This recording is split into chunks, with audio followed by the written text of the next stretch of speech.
I moved 10 times in the last 10 years and I wanted to give you my honest rating on each of those places. From the moment I was born until I was 20, I lived in the same exact apartment in Poland. Because I'm of course sentimental and my whole family and friends are there, I have to give it a 10 out of 10. And when I was 20, I came to United States as an au pair and I moved to a city called Oceanside in Southern California. And because it was my first time in the United States, of course everything had a wow effect. So at the time, it was also a 10 out of 10, but right now I would rate it probably as a 4. However, during that time I met Randy and we moved into our first apartment, which of course is really sentimental, but we also didn't have any money. So the apartment was also in a pretty sketchy area of Oceanside and I rated probably a 3 out of 10. Randy was a Marine at the time, so we decided to upgrade and move on base. Living on base definitely has its perks like cheap grocery store and gas, but being surrounded by Randy's work 24/7 definitely wasn't ideal. You kind of feel like you live in this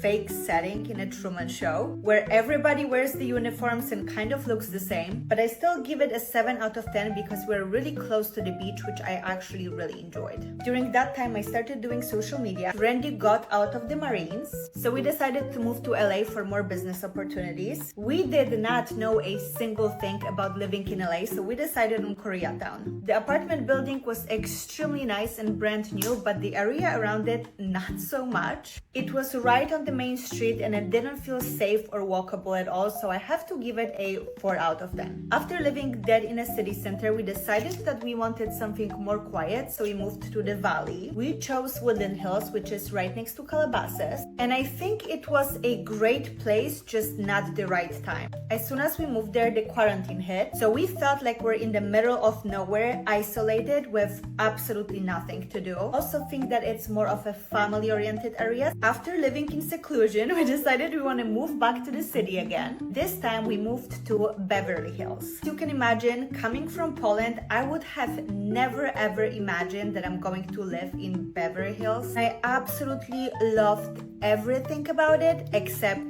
the people. Beverly Hills is extremely walkable, super safe and clean, but the people can be very snobby and superficial. I still loved almost everything else about living there, so I have to give it a 9.9 out of 10. From there, I moved to Orange County and I'm convinced it's one of the best places to live in United States. It's very safe, very clean. The cities are so close to the most beautiful beaches. Everything is short distance drive to you, but it is not really walkable. So I have to give it a 9.5 out of 10. From there, I briefly moved to Texas, and you guys probably already know my rating. I just think that the place we chose is definitely not for everyone. Very far away from the city, very far away from anything that we enjoy, not walkable, and way too quiet for me. Unfortunately, I have to give it a 2 out of 10. I really loved the house. Right now, we're here in Miami Beach, and this place scores extremely high on my list. It's extremely walkable. It has some of the most beautiful beaches I've seen in United States. People are very international and extremely friendly. After being here for 1 week, I have to give it a 9.9 out of 10.